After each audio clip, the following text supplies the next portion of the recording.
Hello, Second Life Night Owls. Today I'll be reading from the anthology Palestine Plus 100, Stories from a Century After the Nakba, edited by Basma Ghalayini. And we're doing one story. We'll see how much time we have, but this might only be one story today, but it's a good one. And this story is called Digital Nation by Emad Eldin Aisha. But who's responsible? Asha Shomer sat behind a large cluttered desk, flanked by framed certificates, medals of honor, and photographs of him shaking hands with foreign dignitaries. His pale-faced assistant paused for a moment, assuming the director of Shabak was being rhetorical and had more to say. I would suggest a hacker, the young assistant eventually replied. One we are not familiar with. You don't say, Shomer hissed. You're the tech boys. I'm the old-timer here, the one who still uses Morse code and microfiche. All we have now is tech boys. His aide continued to stand there waiting for instructions. So why don't you tech your way to the bottom of it? Who's doing this? His aide continued to stand there.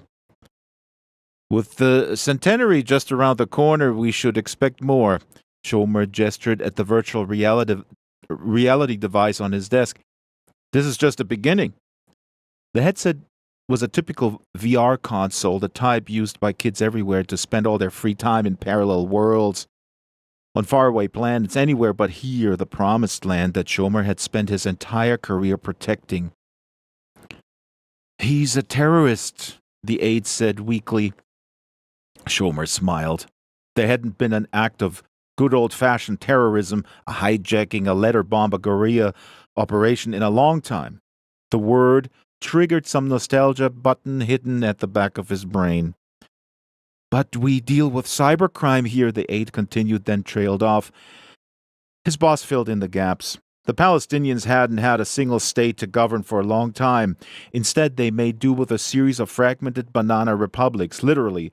They grew bananas on the slopes of Ramallah, as well as mangoes in Judea and pineapples in Samaria. As such, any activity traced back to one of these glorified farmyards was no longer considered by Shabak dangerous enough to call terrorism. Palestinian criminality had to be dealt with as just that, plain and simple criminality. This was a hack, so it was a cybercrime case. But destabilizing the stock market, hijacking media outlets, hacking servers, these are all issues of national security, the aide went on. More of the same could lead to casualties and open us up to our enemies. We need to defer this to the ministry. No, that's my call. This stays here for now. Yes, sir, the assistant saluted. Shomer grunted as the aide turned and left, picking up the headset and staring at it like it was the skull of Yorick. He muttered aloud, What's next? Sunglasses that make Israelis look like Palestinians? The stock market. What a joke, Shomer thought to himself as he walked along the seafront. It was a typical Tel Aviv evening in spring. The frothing waves looked like they were ready to bite chunks out of the promenade they were closing in on. They were selling shares in the last remnants of what the state once owned. Schools, colleges, hospitals, bridges, even roads. Vast swaths of agricultural land were up for grabs as African consortiums made their first forays into the Holy Land, having lost Africa itself to the Chinese. He had half his staff checking through the accounts of these firms to make sure there wasn't any Arab money in there. Passports were being sold for a dime a dozen to North Americans and Europeans in an effort to beef up the country's ailing suburban population. It wouldn't be long before they privatized the IDF and Shabak itself. Mossad was already selling its services to Colombian drug lords, if you believe the foreign exposés. It was like Rome after the sack of Carthage. There wasn't anything left worth fighting for. No wonder people wanted to escape the daily grind of unbridled capitalism. But who could believe an Arab would be capable of such ingenuity? A vision of a united Palestinian state, simmed so perfectly and in such detail, then virus leaked into every VR console on the Israeli market, from rollerblading cyber kids to lonely housewives waiting for the Amazon delivery guy. It was uncanny. Even he was impressed, and his idea of a modern video game was Fortnite. Shomer hated the headsets. Wearing them made him feel claustrophobic, though he could never admit this, so frequently did he have to wear them at work. In the privacy of his office, he would carefully put the thing on, and as his eyes focused, a series of player options bobbed up in midair before him. Attorney at arms, where you are the head of a legal team driving around in a jeep armed with a suitcase full of paperwork, allowing you to deploy UN Security Council resolutions in the field, making a decision between the 48 and 67 borders to see which would constitute the strongest base for establishing the recently named Al-Quds as the logistical capital of the Levantine economic bloc, one that, by the way, included a refurbished Iraq.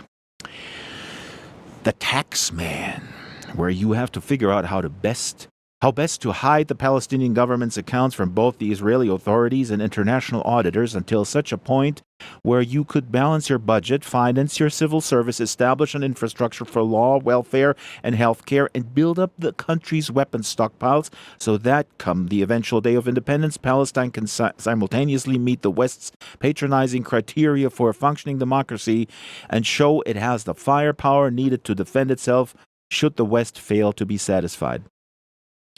The horticulturalist, where Palestinian kibbutzim have turned the deserts green and stolen all the water and topsoil for themselves and left you, a poor immigrant, to dig irrigation canals like those once imagined to have existed on Mars, crisscrossing the Middle East into a single hydraulic blob of agricultural perfection.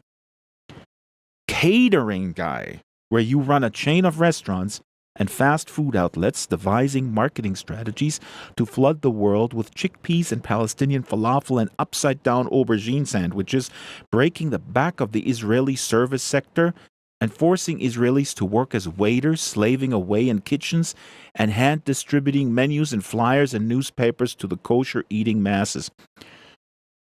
Cupid's Bride, where men are forced to dress up and parade themselves in front of the womenfolk, engage in sports contests, or perform in poetry battles to curry the favor of the prettiest bride in a gender-reversed world where women decide who marries whom and inheritance of land is through the female bloodlines, the way things were at the time of Musa and Yaqub.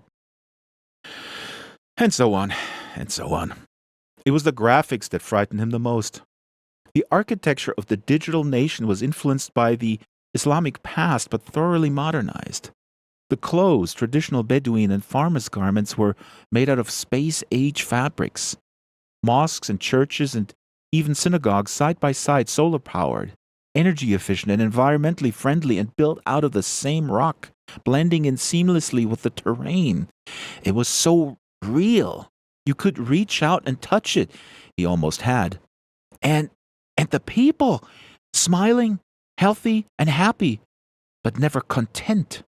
People expecting the best, savoring it, never taking no for an answer, and always hoping for a brighter future, no matter how good things were in the here and now.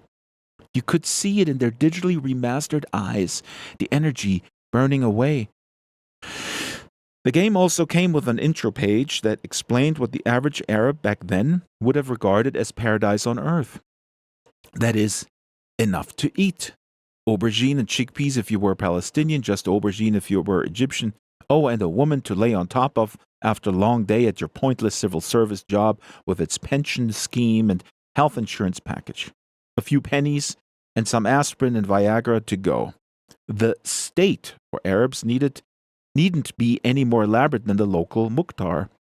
The de facto unelected mayor of a village who busied himself resolving disputes between obnoxious neighbors stepping on each other's toes. Utopia was a dangerous thing. It had to be stamped out. Hope was contagious. Hope was calculating and calculatable. Something was terribly wrong.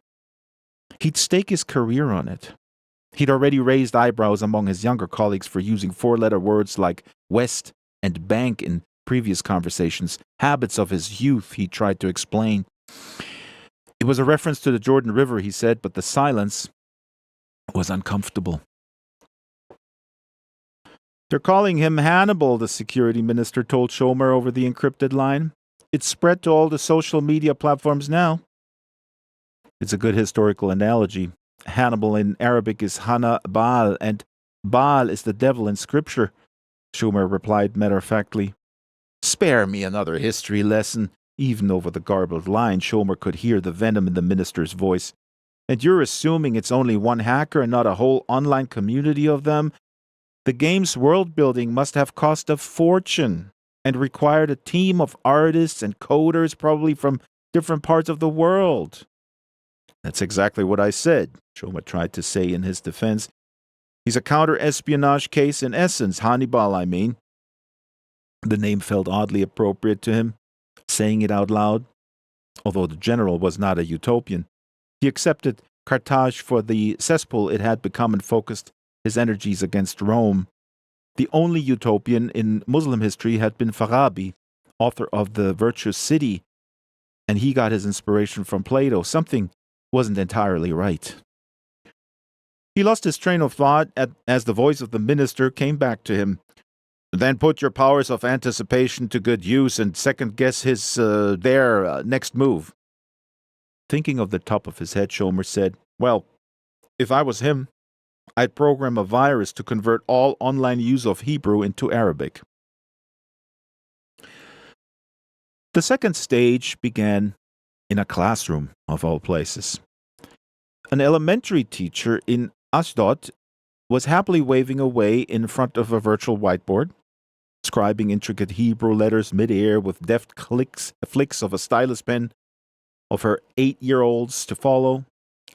When suddenly, 3 lines down, a commotion started up behind her. The girls in the front 2 rows were laughing at her, the boys at the back muttering aggressively under their breaths. Looking back at the first line of words she'd silently etched into the hologram surface of the whiteboard, she was taken aback. Had she been subconsciously channeling another language she barely knew? It was Arabic. Not just the first line now, all of it. When the kids turned to their tablets, assuming it was a malfunction with the board, they saw the same there. Frantically, they began tapping, swiping, and resetting. One kid tapped so vigorously he cracked his screen. Another boy was so offended by the unfamiliar text he threw his to the floor, shouting. When the soft thud of the carpet failed to break it, he followed up with the heaviest stamp he could muster, like an act of exorcism to smash the ghost out of it. The teacher called her head of department, and her head of department called the principal's office. All that man could think to do was to call tech support. By that point, it had spread throughout the school. Every time one of the tech support guys typed in a command, the letters came out in the wrong language on their own consoles. They tried to punch in commands quickly and hit return before it was converted, but it failed. causing all the whiteboards in the school to fizzle, smoke, and die. If they had been able to phone the service provider, it wouldn't have done any good. They were having the same problems and had to watch in horror as news of the hack reached the stock exchange, sending their share price into a nosedive. The only consolation was that, shortly after, everyone else's share prices started to plunge as well. Everything from telecom networks to energy providers to banks started to plummet. News of each malfunction spread through social media, ironically one service that wasn't affected so far. Then, the stock exchange itself was hit. All the company names began to appear in Arabic. More money was lost that afternoon than in the run-up to the 1973 war. "That can't be," Schomer protested. He was on the cipher phone again with the minister. I'm the least hackable person in this establishment, in the country." It was true. His metal wire in and out trays on his desk stacked with printouts were entirely analog. He insisted all reports be presented to him in hard copy and refused to use a tablet. He had reams of sensitive paperwork, all kept under lock and key in his 1-ton safe with booby traps that would incinerate everything inside if they were compromised. He had the place regularly swept for bugs and had everyone frisked for mobilers before entering his office. His office windows were made of a special non-vibrating composite that made it difficult for outside lasers to measure what was being said inside from the microvibrations, a precautionary measure against drones. When his colleagues came to visit him at his place of work, they told him he looked like one of those old-time private investigators you saw on the film noir movie channel. The only difference being he didn't have a cute secretary in the lobby or a blonde temptress doing her best to ensnare him.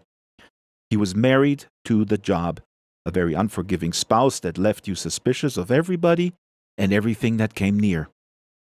That virus was a stroke of genius, Schomer had to admit.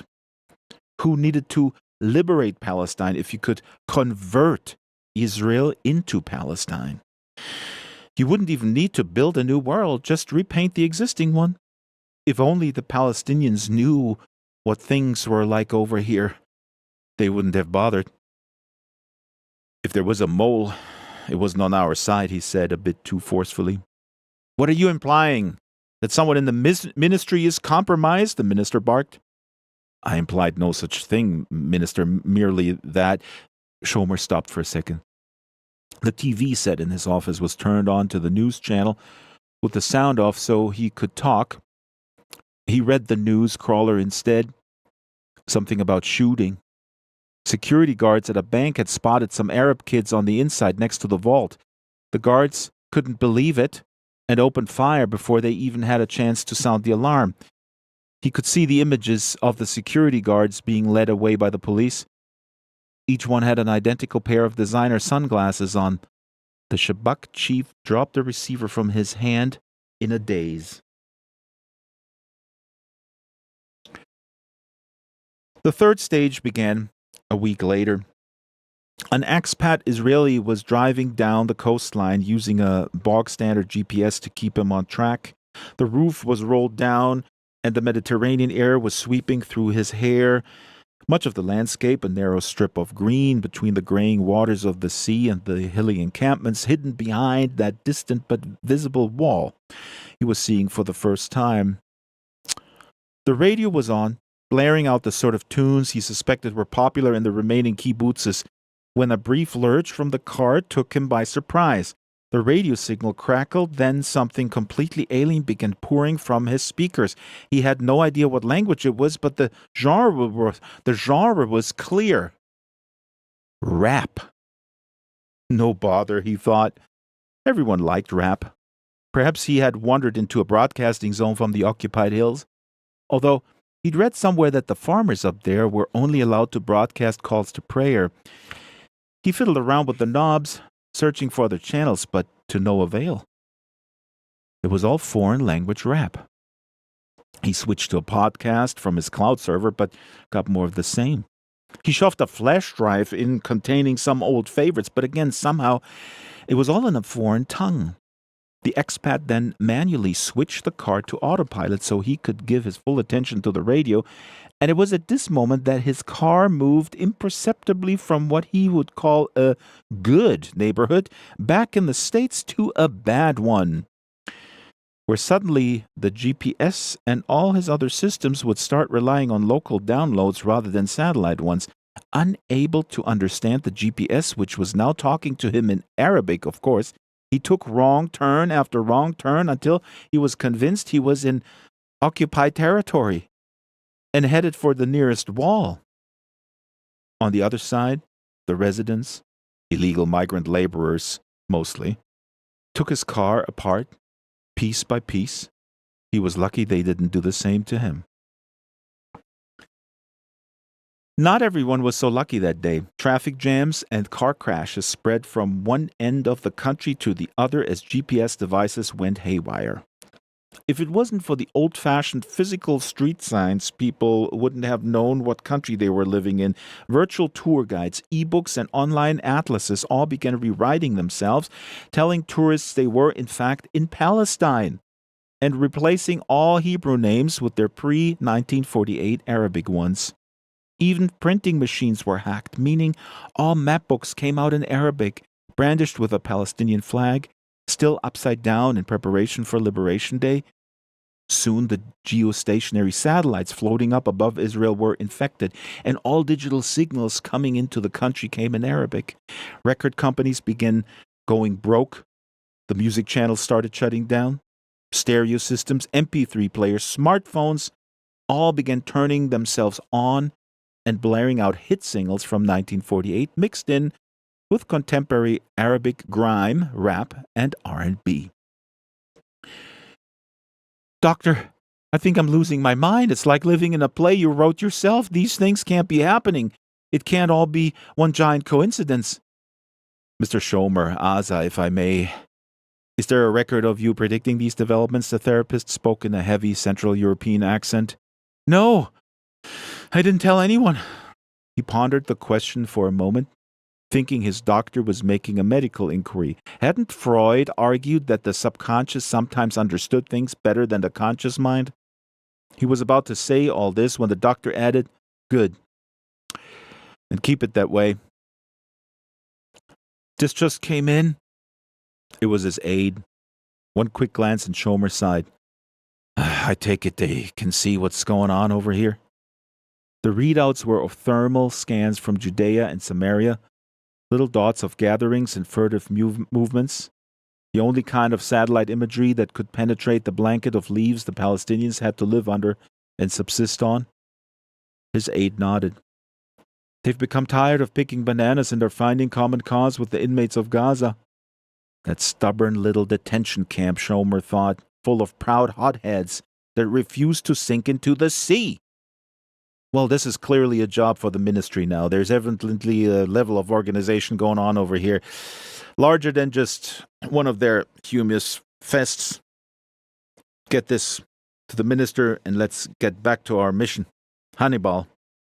His aide hesitated. The security chief crunched his teeth. What now? Nothing. The aide turned around and left the room. Check this out! A 14-year-old skater boy sitting in a San Francisco internet cafe waved his friend over from the console opposite. I think I recognize the last one, his friend said, pointing at the screen.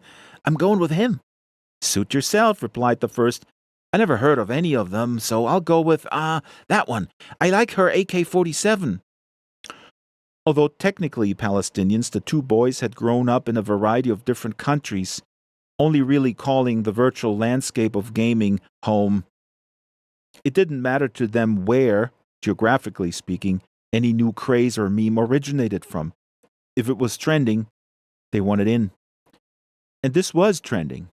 An announcement from cyberspace, made simultaneously to every chat room on the globe, declaring the formation of the world's first virtual government. It was a council of long-dead historical figures, apparently, that most gamers would have never heard of. Abu Ammar, Hanan Ashrawi, Ez Il-Din Al-Qassam, Abu Ali Mustafa, Musa al-Sadr, and so on. Each had their own ministerial portfolios, and the player's task was to pick one and with them form a cabinet to address pressing economic and international issues. What distinguished this from an elaborate version of The Sims, however, was the fact that real-world problems and requests were being fed into the game. Thus, real-world passports, identity cards, visa permits, and driver's license were all being sent to the players, who, in order to score the highest points, processed them as quickly and as fairly as they could.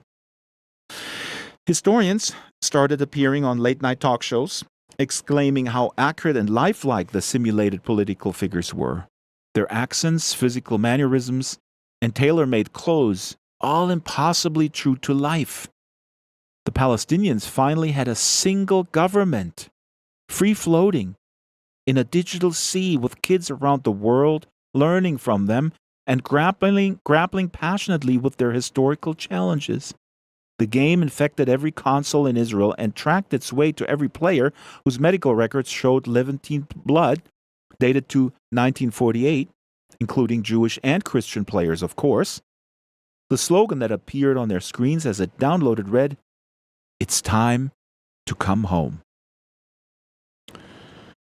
"Whoever's doing this, he's more than smart. He's a historian," Schomer said to the barren walls of his downtown apartment. The Palestinians had tried to put together a government in exile in the wake of the Nakba, and they almost succeeded, pulling together all the notables in the Palestinian house, landlords and clerics and tribal chiefs and public figures, not to forget the local village Mukhtars. They were going to use Gaza as a launching pad, establishing an army, a taxation system, plans for local elections, even embassies around the world. The problem was their own backyard, the neighboring Arab states. They were the ones that had put it on hold indefinitely. The Jordanians weren't keen on Palestinian self-rule, which meant losing control of the West Bank, and with that all of the holy places. As for the dream of getting to the Mediterranean via Gaza, forget about it. King Farouk and his followers in Egypt claimed to be keen on it, as a check on Jordanian ambitions and as a stalking horse for their own ambitions. But then Nasser stepped in with a lot of pan-Arab bluster and ever so slowly forgot about it all. The PLO popped up in 1963, but they were always easy to control since they all got their residency permit from the host nations and had to sell their services to those governments just to make ends meet. A virtual government, a self-financing electronic parliament didn't have that problem. They didn't have to take any crap from anybody. And they didn't even need to have physical premises for diplomatic representation. The PLO would become an anachronism in no time at all. But that wasn't what really bothered Schomer.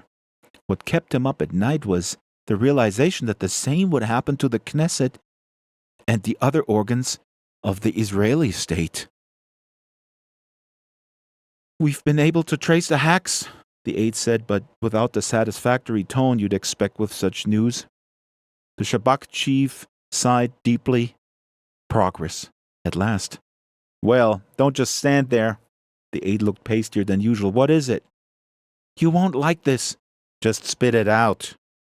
Instead, his aide handed over the stapled-together report with the algorithmic printouts. The AI system, with its irremovable desktop image of the dome of the rock plastered across all its screens, used the word al-Khwarizmi when responding to the request, the one word the aide recognized. "How could somebody hack into our defense grid? That's impossible," the Shabak chief spat. "The Turks wouldn't dare. The other Arab states wouldn't bother, and the Iranians weren't in the business of doing Arabs' work for them." "No, it's not that. It's the defense computers." "What do you mean? Somebody on the inside? No Palestinian could breach it." No. The defense computers themselves. The AI tech deployed in the war anticipation modeling." What do you mean? They've come to life?" Schomer couldn't believe the words coming out of his mouth. They sounded alien, like they were coming from someone else. He started to laugh slightly manically. Was this a symptom of something, he thought? His aide nodded severely. "Everything's online, including our personalities, the assistant explained.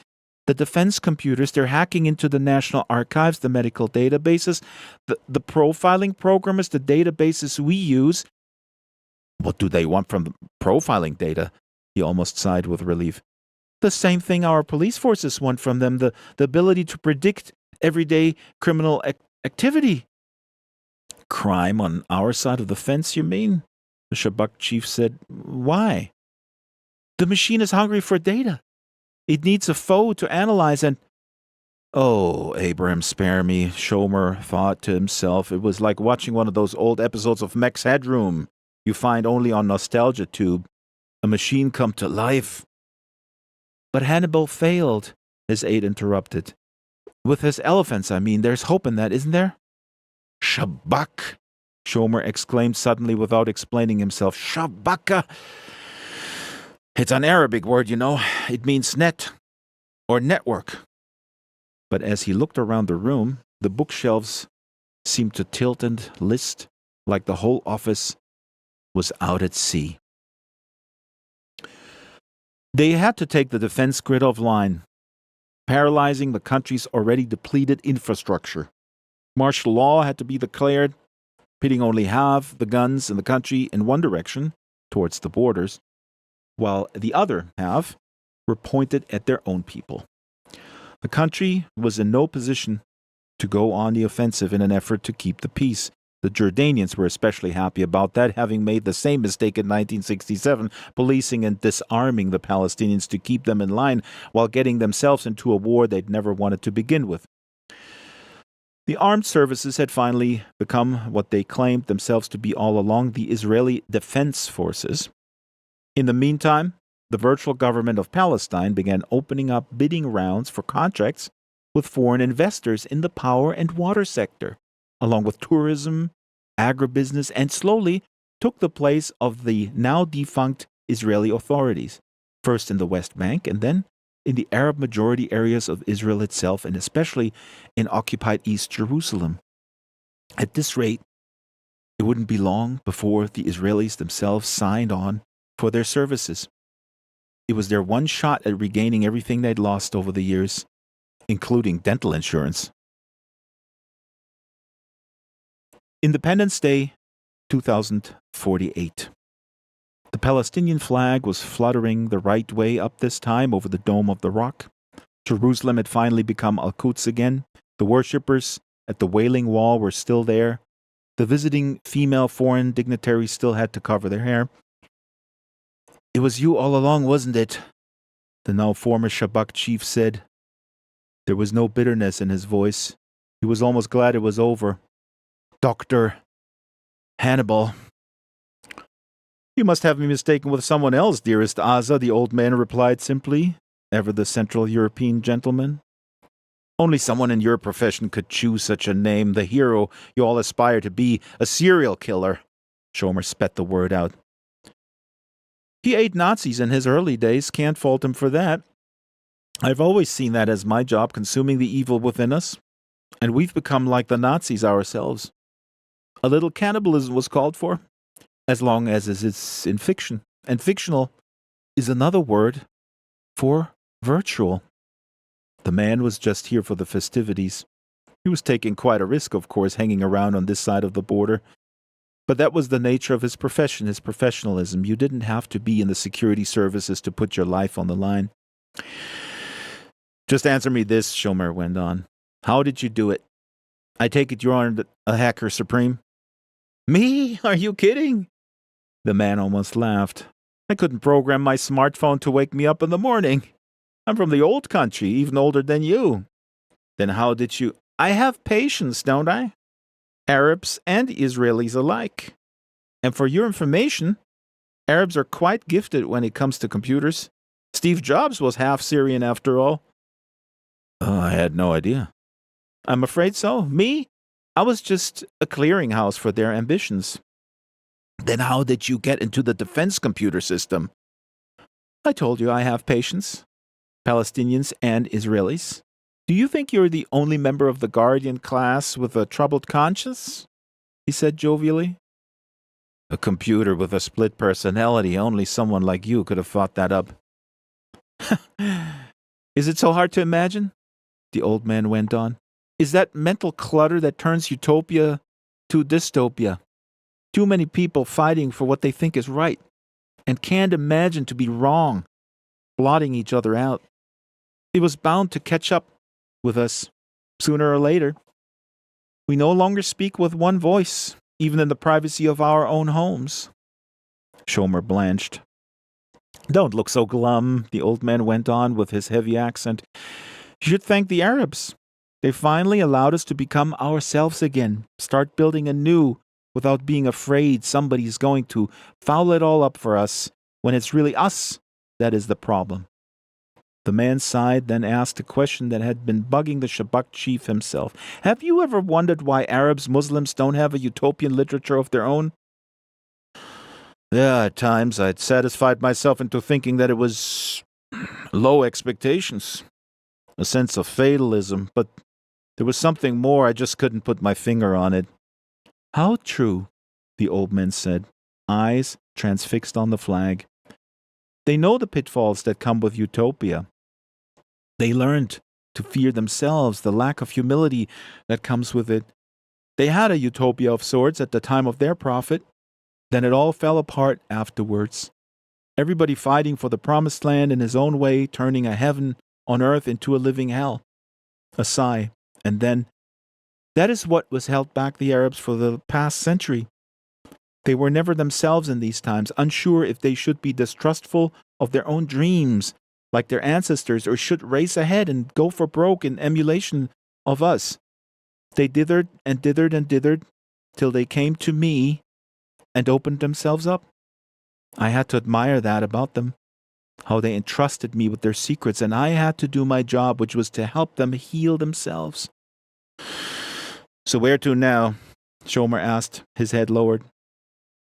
I wonder if I should retire. I fulfilled my mission, and if all goes according to plan, there won't be any need for a shoulder to cry on anymore.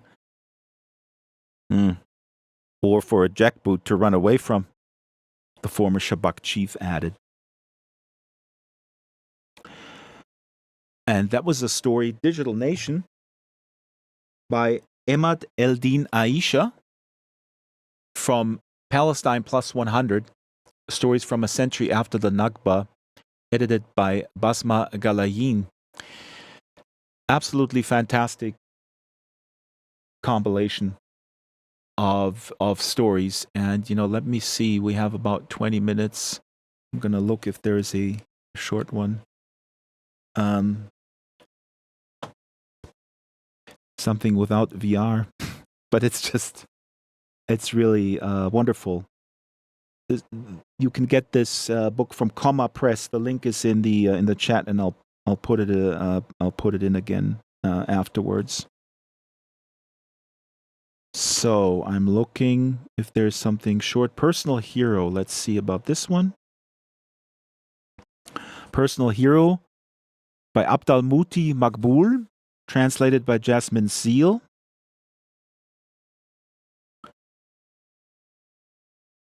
Personal hero. As if on the edge of a precipice, leaning into the world, she's alive to every moment, to every movement. First the image, then a wash of sound. Footsteps, faint among the grass and gravel, quickening, then nothing, the hiss of whispers circling a structure close to the ground. The wait is over. Hands take hold of the stones set in the earth and slowly prise them out. The sky's white is disturbed. Then come the howls, rippling. Soul after soul steers, eyes open at the appointed time. Deep darkness, fingers twitch and stretch into nothingness. Heads rouse themselves from their long sleep, too caught in other bodies to rise. Limbs tangle, flesh kisses flesh, nostrils flare, and the stink rushes in. Then through parted lips a muffled cry, "Where am I?" Others can only moan under the weight. "We're alive!" Shock broken by new sounds, the clash of picks above their heads. Picks, spades, rays steal in and brush the bundled bodies. Slowly the dust rises and the place fills with sweet, invigorating air, like the first feast served in paradise.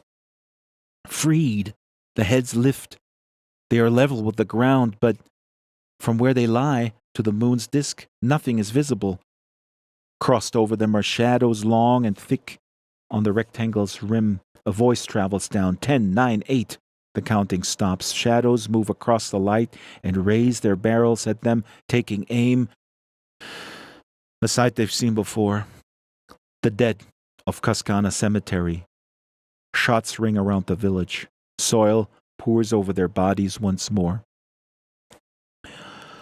Her own body is jacketed in cold, frozen, helpless, not that it was possible to help, to warn or keep them safe, only to sit in silence and watch.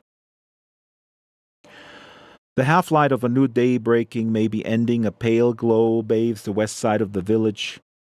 Then a red glow, then no sun at all. In other countries, people are sleepily returning to work in time for the 4 o'clock bell. That's when observers start taking down names. Those who show up after 3 are fired. These countries value time and hold their people dear. These are the claims of their leaders. But in our village, no one goes to work anymore, no one to the fields. They hear gunfire and run for cover. And those who stay in the open are killed. Common to all these lands is the queer direction of time. Its gears in reverse. Tank wheels, windmills, telephone dials, the springs coiled behind clock faces all run counter. Returning home at the end of a new day, people are caught in morning traffic, but arrive in time for the rooster's first call. Some will go to sleep early, at 10 in the morning, say, or 11, to wake in time for the rowdy parties at the start of the night to come. Others stay up later, until 7 or earlier, and get their fill of rest. But in our village, there is no sense of time passing, only a blanket of dread. Among it all, the fraught nerves, the trying days, a kind of joy catches at the villagers' souls. It might be hope. It's certainly mixed with pain and fear of gunfire. The longed-for date is upon them. Today is the 9th of April, and tomorrow, the 8th. A hero will be returned to life. Nearby, the courtyards of Al-Aqsa Mosque are making ready for the eminence buried in their soil. The shadows, meanwhile, brace for a long night ringed with danger, a critical night for those they have been coming back to kill day after day are simple folk, while tonight's arrival is settled in the history books. Now comes a chance to remove all trace of him. Ben-Gurion's orders to send out the squads, armed to the teeth, to fan out through the squares, take up positions on hilltops and high ground to rig the charges, and, no need for picks and spades, blow up the shrine. No need to open up the famous tomb and check who lies inside. Crouched behind their rifles under cover, some propped on their elbows, some lying down, some on their feet. Heartbeats louder than crickets. Their eyes are narrowed, their brows damp. The hours crushingly slow. 1 o'clock. 1 hour left until midnight, when souls will slip back into their bodies. 20 minutes. Battle fury breaks the calm of night, a spray of bullets from all around and nowhere. The shadows fall, one by one. Masked men rush ahead, as if the shots were the sky's rage or its mercy for the people of the city. The fighters form a human shield around the tomb, and 5 men slip between them with spades. 1 minute till midnight. Enough digging. The dusty national flag is lifted from the body. The spirit returns. A long breath, a swelling in the ribs. The eyes crack open, mirroring moonlight. The circle of fighters muttering prayers see it. Her old eyes see it too, and her heart reacts violently. This is the face she remembers. Joy breaks over them. Tears crowd their eyes. Outside the mosque, the gunfire rises. "Quick," says one. "Let's get him out before we're caught." Abd al-Qadir's first words. "What's happening?" "Well, we'll tell you later. Now hurry." The fighters hold out on their arms to the man on his back and bring him to his feet. One by one, they step out of the pit. There is a flash of the man's skin, catching the eye of the fighters waiting outside. Abd al-Qadir, it is him. Of this they're sure, and their throats unlock to say that God is great, but There is no God, but He. More shots. Not from the shadows, but from the throngs of fighters, rifles held high, trembling. People are massing, streaming into the streets. Thousands fill the squares. Abd al-Qadir leaves the earth. On a bed of shoulders, he's brushed by palms unsteady as the guns. A smile crooks his black mustache. Snatches of talk drift up to his ears. We'll never leave you again. Thank God we made it to you in time. We're all Abd al-Qadir. Something steers in his mind, a vision of his death, his burial at Bab al-Amud, a glimpse of the final battle, his attempt to booby-trap the post at Al-Kastal. His smile disappears, he freezes. What happened at Al-Kastal, he asks, agitated. The crowd is silent. Then a voice speaks up. It falls. Abd al-Qadir looks down to the voice and cries out, The road to Jerusalem cannot fall. He comes down from the shoulders. He leads the crowds until they retake it, until joy returns to the eyes of its villagers, until Operation Nachshon is reversed. In a house in Al-Kastal sit the army of the Holy War celebrating with their leader. They tell him about the massacres, the forced departures, about the occupation of the land. They have covered only a small part of what the future brought them when the man goes into a rage. He takes from them a will he wrote himself. He postponed meeting his family in Egypt because first he had a date with history. On 26 March 1948, Abd al-Qadir arrives in Damascus and goes straight to meet the Secretary General of the Arab League, Abd al-Rahman Azam. Also in attendance are the head of the Society for the Defense of Palestine, Taha al-Hashemi, and his Deputy General Ismail Safwat, as well as the Mufti Haj Amin al-Husseini. Abd al-Qadir kicks open the door, sending a jolt through the stone walls, strides up to the man sitting with bowed heads. From a belt around his waist, beneath the two bandoliers that lie crossed over his chest, he fishes out his will and brings it down on the wooden table. What did I tell you? That you were traitors, that you were dogs, that history would record how you gave up Palestine. Well, the record is clear, and here you are, disgraced a second time. Look, read. He holds up the will to them. To the Secretary General of the Arab League, Cairo, I hold you personally responsible for depriving my soldiers, at the peak of their triumph, of material support. Without a glance at their somber faces, he disappears. A gleeful smile. A blast of air from her nose. His eyes lift and come to rest on the back of his speeding horse like lovers dancing. His white scarf, pinned under the ikal, billows behind his shoulders. Birds and clouds watch him go. The earth itself thrills that he has returned to walk on it. He stiffens, head raised to the window in the side of the house. Haifa sees him and nearly breaks. The old woman's heart beats harder as Haifa comes into view. In disbelief, she sits on the sofa, then returns to the window. Yes, he has come at last. A difficulty presents itself. Should she run to greet him on the front steps or stand behind the iron gate? She knows she's incapable, that her feet will not support her. His footsteps louder now, closer, then silence. Gentle knocks on the door before it opens. Breath rattles in her throat. Her eyes are pinned open, her heart behaving wildly. The face appears, creasing into a smile, when his eyes fall on his angel. He stands, his rifle against the near wall. She collects herself and steps off the sofa into shaky legs. Her eyes shine as she looks into the high sea of his.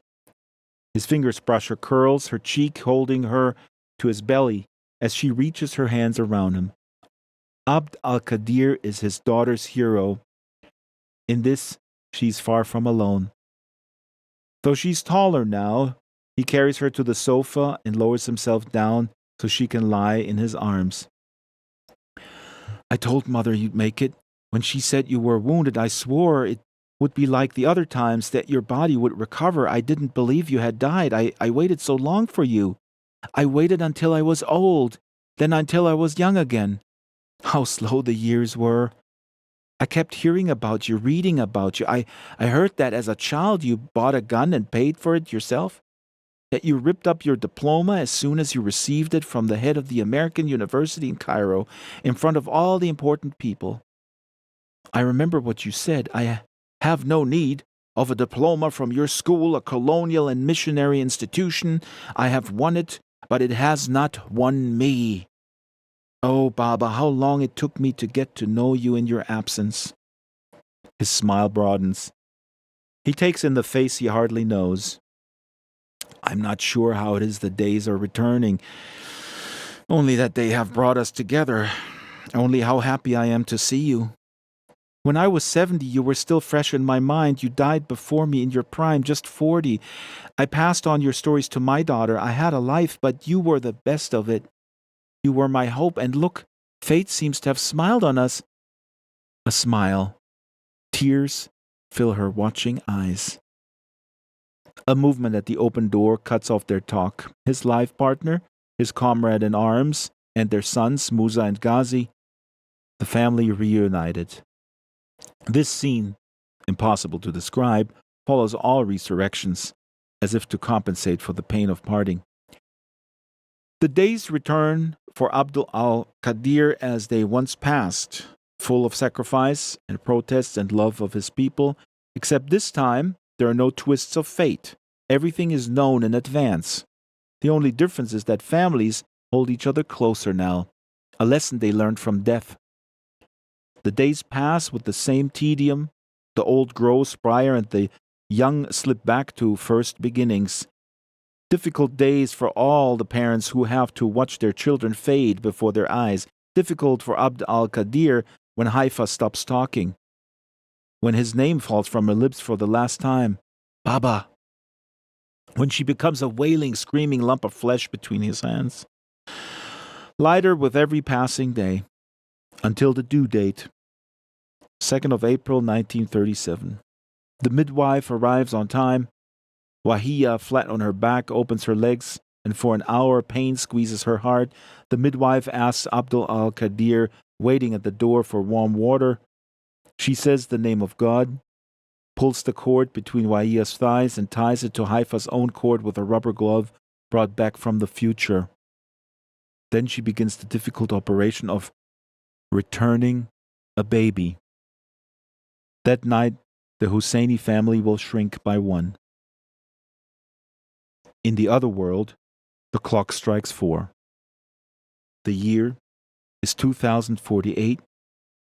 On the 170th floor, high in one of the landmarks of Mountain View, California, the first technological experiment of its kind is unveiled. Turing's 10D, many years in the making. Lila pulls off the headset, whose 10 dimensions hold every detail of the past. Her eyes are swollen. She looks around in silence. Applause breaks, the calm rising to whoops and cheers. A young woman approaches her and helps her up. Layla takes her cane, and together they slowly walk to the stage. The applause goes on for the great inventor, the visionary who never gave up her dream. The next day, the long-awaited announcement is all over the internet.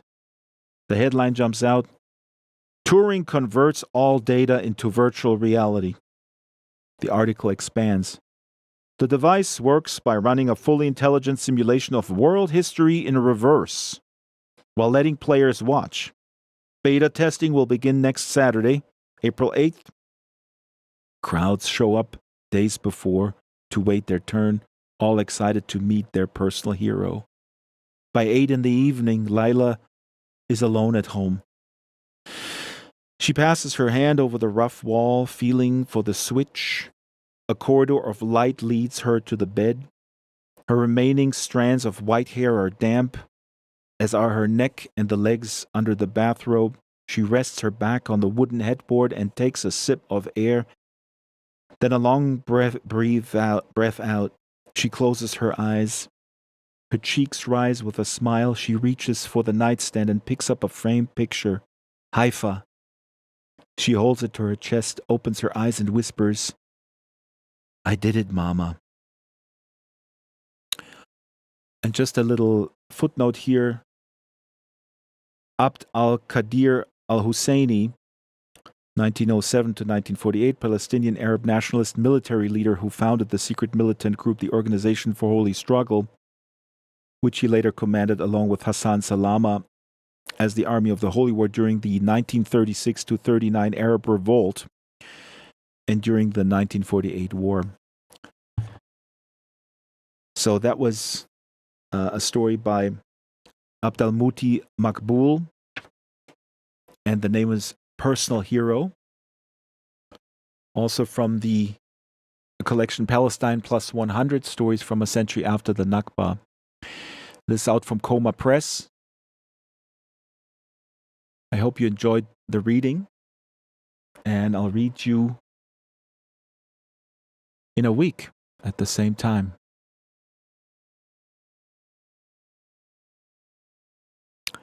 Free Palestine.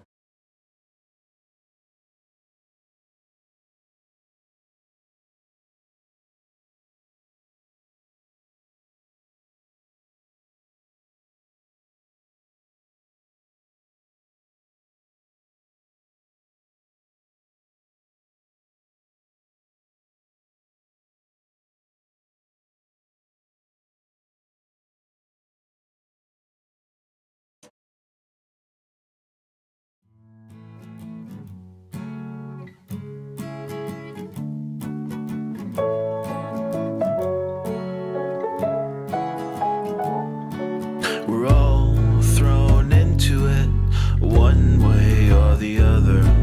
We all try to steer it as straight as we can. Sometimes we collide with each other. Who is to blame? And who's gonna fix the boat? Life, oh life, there's nothing to fear from your life. Let me know if I can be of any help. Life, you and I, let's try a fresh start today. What do you say? Let's close the door on the past.